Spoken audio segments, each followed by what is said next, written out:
You're watching Public Affairs. Berkowitz is my name and politics is our game. And we will be doing politics this evening because we have as our guest Robert Abboud, who is running for Congress. He is the Democrat nominee. He's running in the 16th Congressional District, running against 16-year incumbent Don Manzullo, the Republican, of course. So we'll be doing politics, we'll be doing public policy issues, we'll be doing national issues. If you're not in the 16th Congressional District, if you're in the 10th, where it's Kirk going against Seals, or the 9th, where it's Jan Schakowsky going against, I don't know, T. Young, somebody like that. We'll see if we can find out and learn his name better as we go along.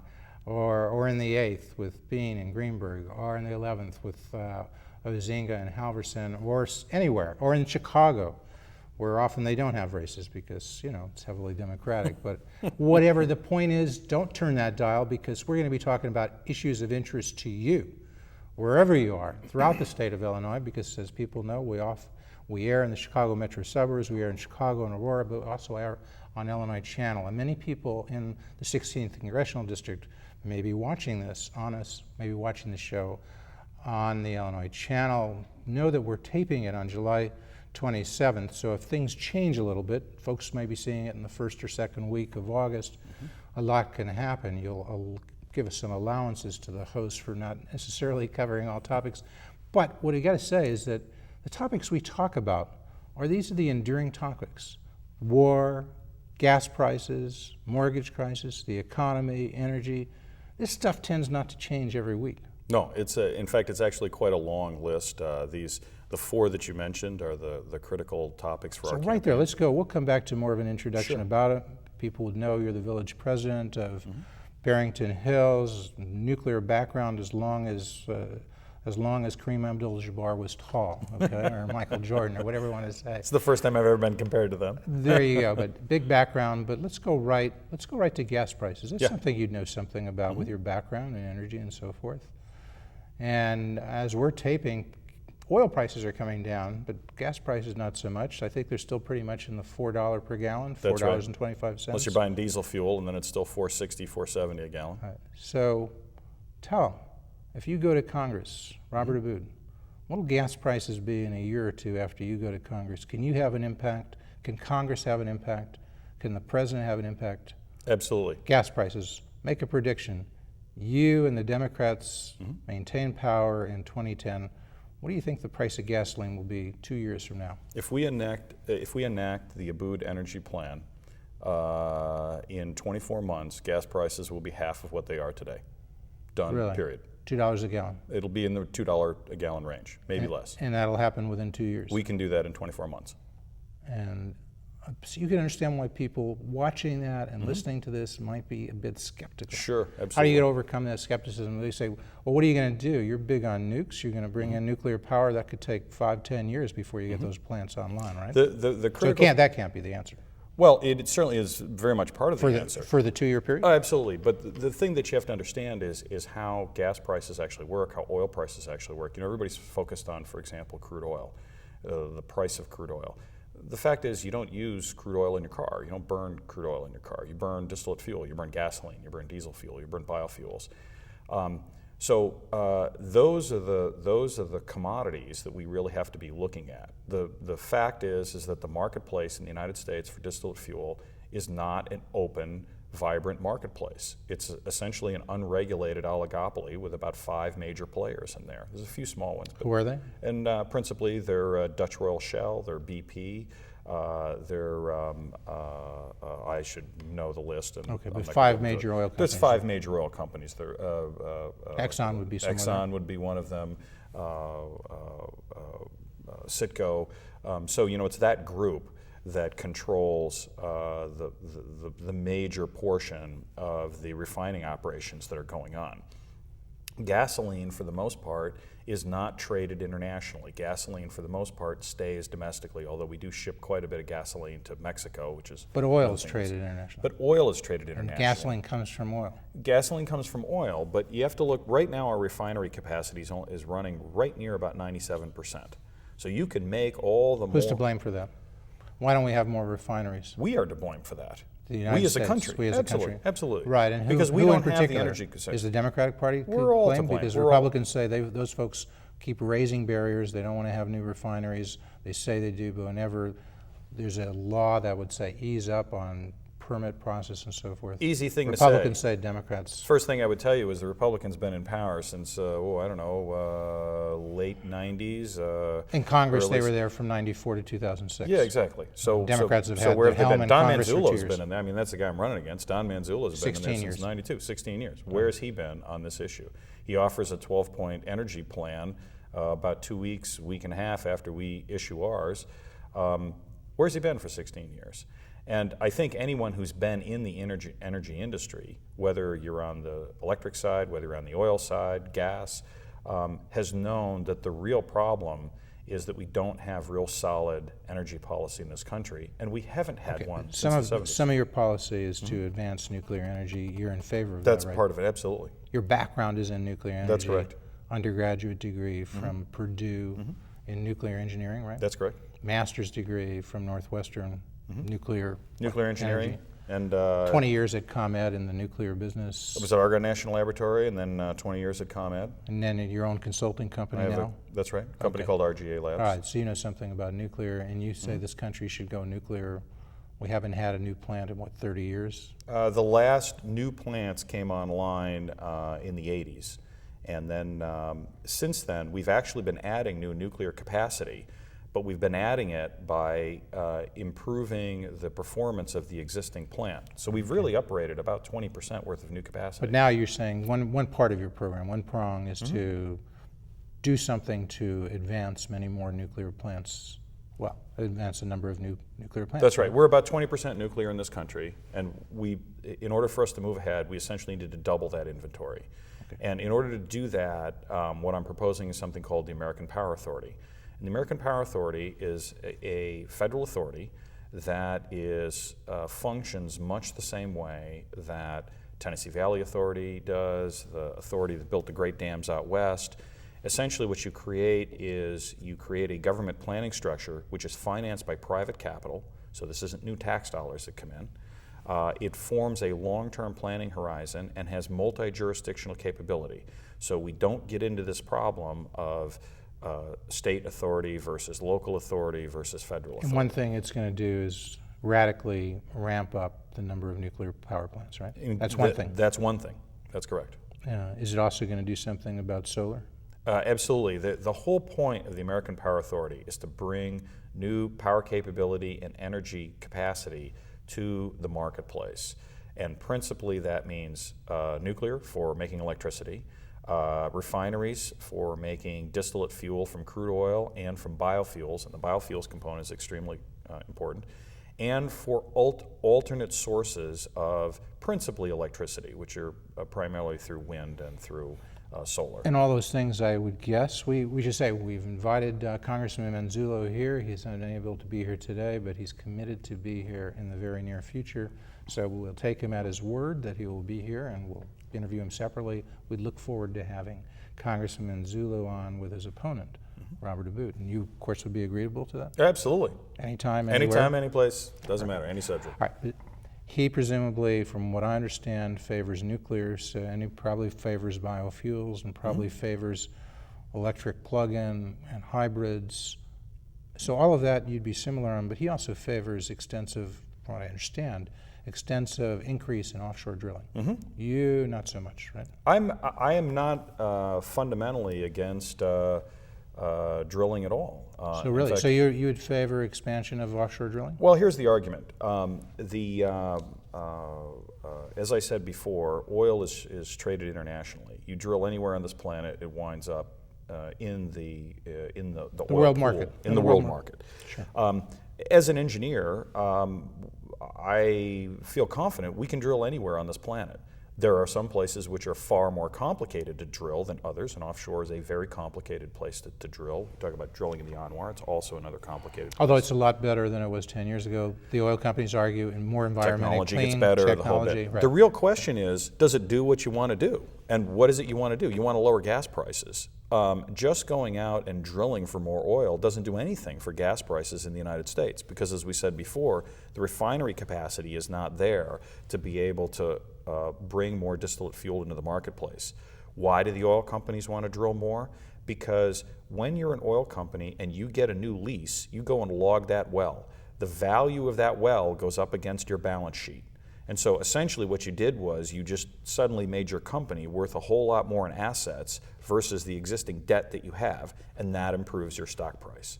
If there's actually expected to be oil there, if it can be drilled at a price, yeah, and at that's a what cost logging, that works. and that's what logging is all But about. then if you do that, and if people know about it, there are futures markets, you know about that. Absolutely. So if this oil is coming online and everybody can see it, including OPEC and other buyers and sellers, it could affect prices in the next few years, right? Well, I think because of what it does in the future. I think it has a marginal opportunity to improve crude oil pricing. But as I said, the problem with doing that, it's going to be a very small, relatively small increment. Even the Department of Energy, their latest study has shown that it's a relatively small increment we don't know. to do this. Yeah, I mean, they could be right, they could be wrong. Yeah, the point is, why not do it?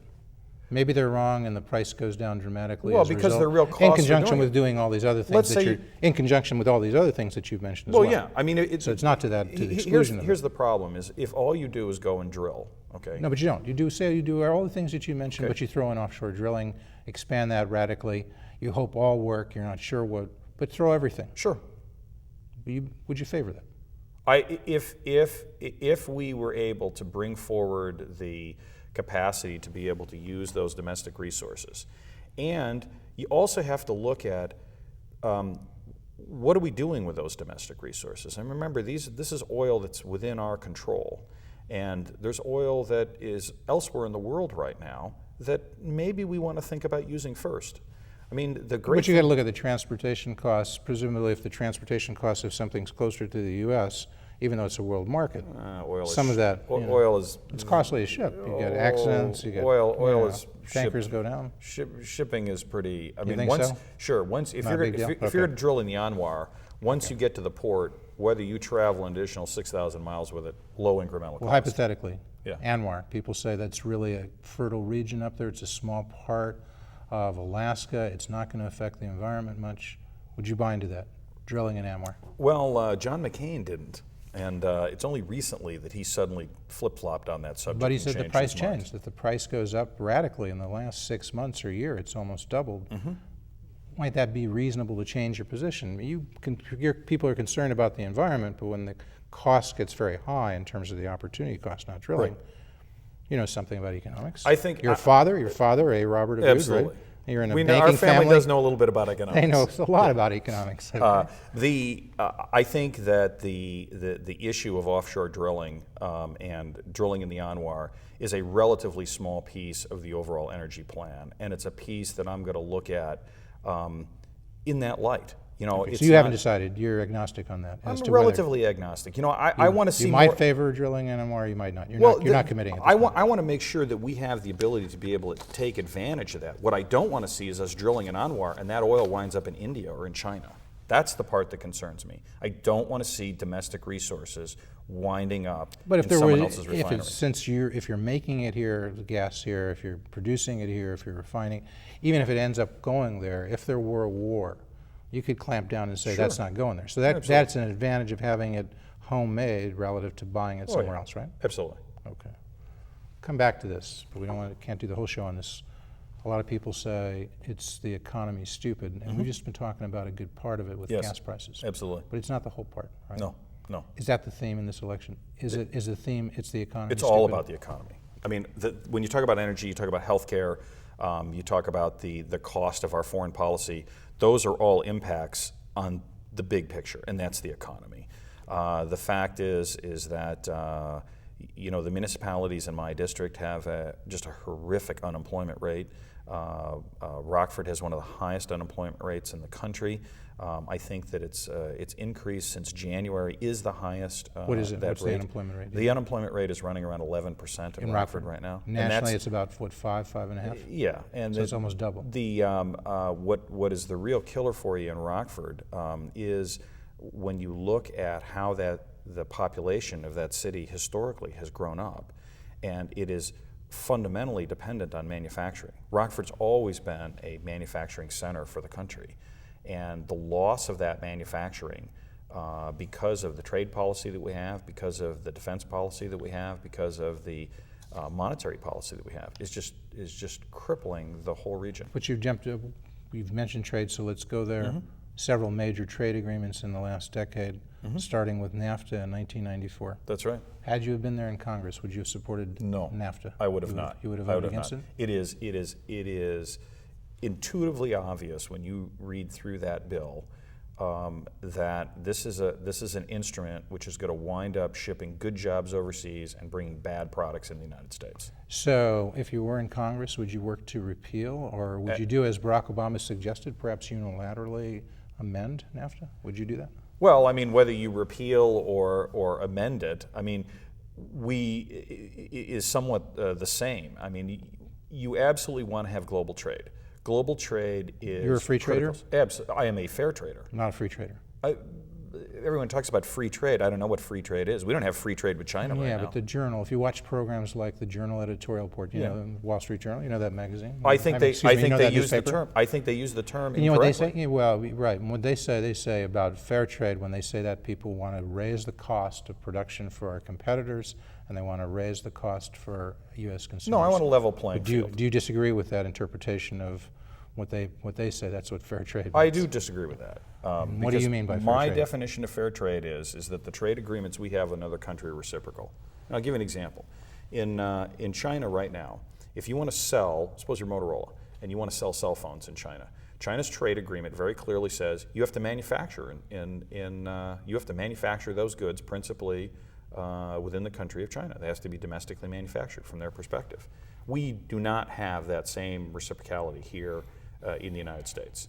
So China can ship all these goods here into the United States, and we have no reciprocal agreement that says, fine, you want to be a Chinese company, you want to sell toys, you want to sell, you pick the product. But your effort would be, your effort to be to get China to change to allow goods to be sold there that are not manufactured there, or would you just raise the barriers for the Chinese and say you can't sell here unless you manufacture in the U.S.? I want to make see the difference. I mean, where do you want to go? Well, where we want to go is we want to make the American economy so productive that it is the primary place to manufacture in the world. Look, take the top 10 countries that China trades with. The United States is the only one that they have a positive trade balance with. Japan, Germany. I mean, what, you think that energy and labor and land is cheaper in Japan than it is in the United States? No, of course it isn't. But the issue in Japan, the issue in Germany, is that they view manufacturing as a strategic element of their country's future, of their security, and we don't. And that is reflected in our trade policy. So you don't buy into the argument there's been a long-term shift and we've been losing jobs in manufacturing, not just in Rockford, not just in the 16th Congressional District, but almost throughout the U.S. It's become it's become less strong as a manufacturing sector, more of a technology sector, more of a service sector. Well, I do believe that has happened, absolutely. But is some of that almost just, that's where our comparative advantage is in the country? Well, what I believe is false is the argument that we can manufacture, just not dominate as much as we used to. Well, I don't buy into that. You don't? No, I don't believe that you can have to be at the top of the global heap in terms of your economy and not be at the top in terms of manufacturing. The whole argument that says we can just be a service sector economy is a flawed argument. But your district is a big-time exporter, right? We are a huge importer of goods. But also exporter. We export a relatively small amount in comparison to what we import. Absolutely. Okay. Your district. That's correct. So, okay, you wouldn't support NAFTA. You'd like to see it amended. I'd like to see us exporting a lot more. Would you have opposed CAFTA, the Central American Free Trade Agreement? They're the same agreement. So you would have opposed that as well? Absolutely, absolutely.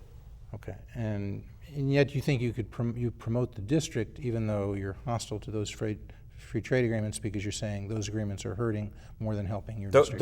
Those agreements are preventing us from being able to have companies and manufacturing in the 16th district to make products to sell globally. That's the problem with those agreements. Do we need new trade agreements? Sure, absolutely we do.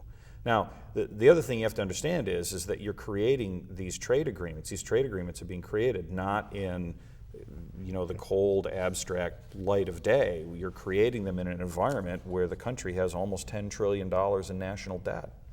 So, and a lot of those debt holders are countries that we're trying to work those trade agreements with. Let's shift over to the war. A lot of people say that's still a major issue, if not the major issue. Some would say it's the war-stupid you're now running, would you say, as an anti-war Democrat? I'm running as a Democrat as a candidate that wants to get foreign policy moving forward. I don't think. Would you, if you were in Congress in 2002, would you have voted against giving the president authority to take military action in Iraq? 2002, how would you have voted then?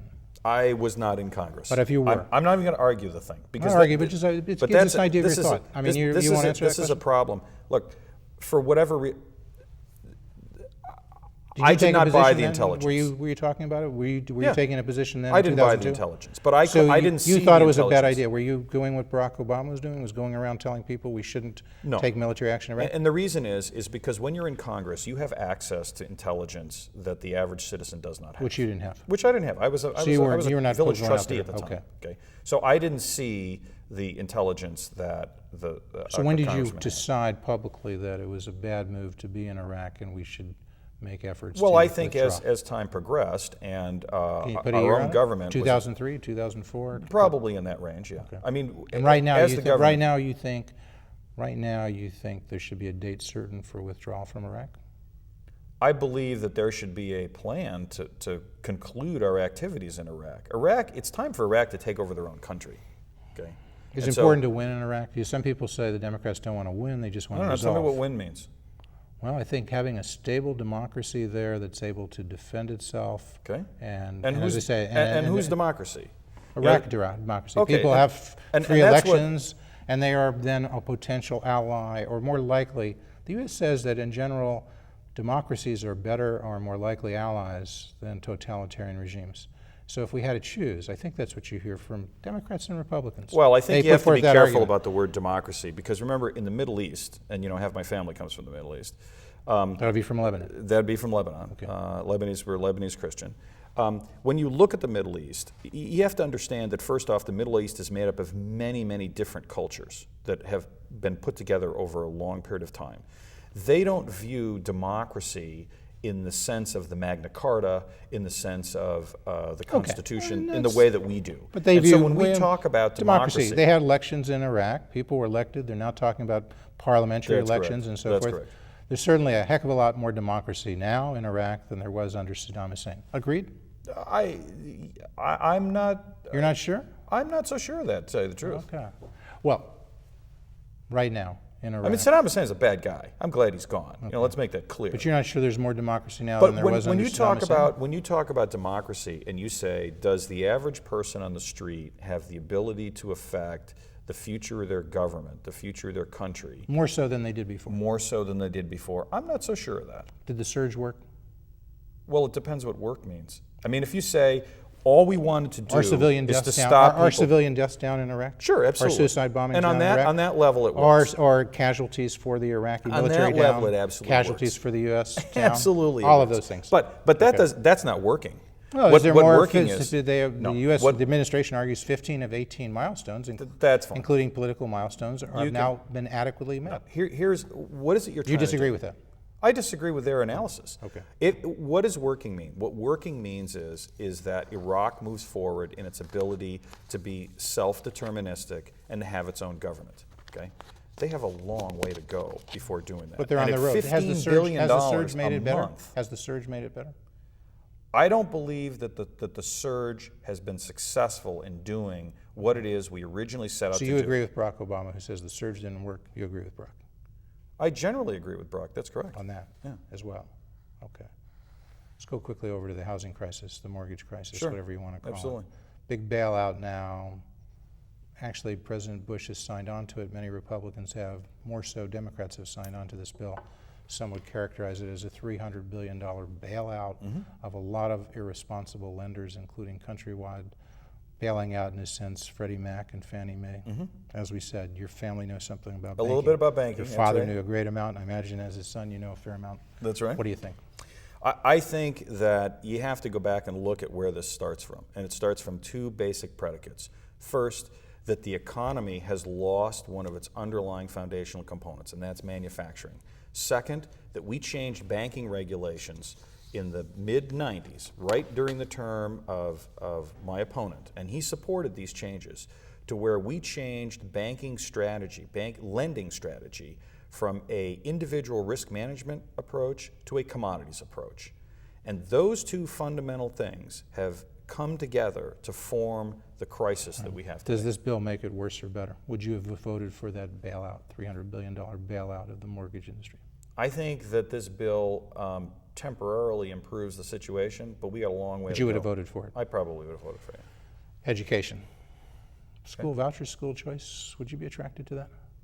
I'm a huge fan of the public school system. I see the issues that public schools have to deal with. From my perspective, we need to support our public schools. So in the inner city, for instance, it could be, you could have pockets where schools aren't doing so well on the 16th, but in the city of Chicago, just as an example, 1 out of every 2 schools I think people would often label as a failing school. People say, for people who like those schools, that's fine, but why not give the people who want to take their money, their pro rata share, and go somewhere else and have a choice?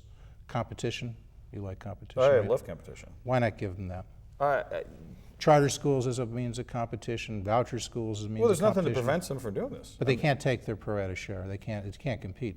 Right now we spend about $14,000 per kid per year in the Chicago public schools. That's right. If somebody's dissatisfied and they could take that $14,000, they got a choice. But if you say to them they can leave, but they don't have any money, this is there's not a no congressional decision. choice. This is a decision of local I government. know, but just as And a I'm matter of huge inspiration, believer as a in matter of local government. inspiration, just philosophy, would you like to see people have more choice? I think that each local government in the school system has to make that choice for themselves, because that decision is fundamentally different in Chicago than it is in Polo.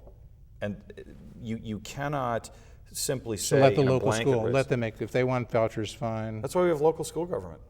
Absolutely.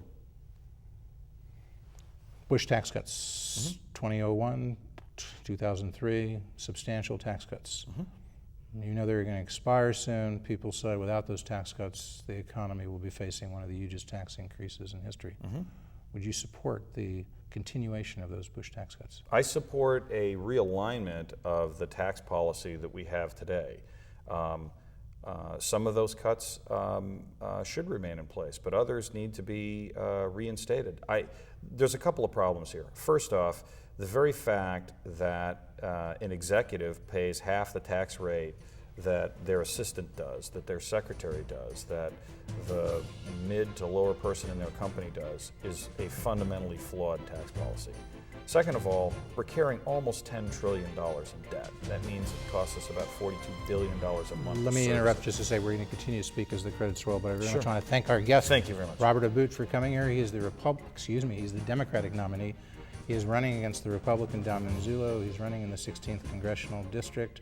He's got an extensive background in nuclear engineering. He's got an undergraduate degree from Purdue, a graduate degree from Northwestern. He is the village president of Barrington Hills. Thank you so much for coming. I hope you come back. Thanks very Let me much. just go quickly over to the cultural By the way, your issues. point about Republicans and Democrats and independents, it's a big tent. And in fact, I got as many Republicans working on our finance committee.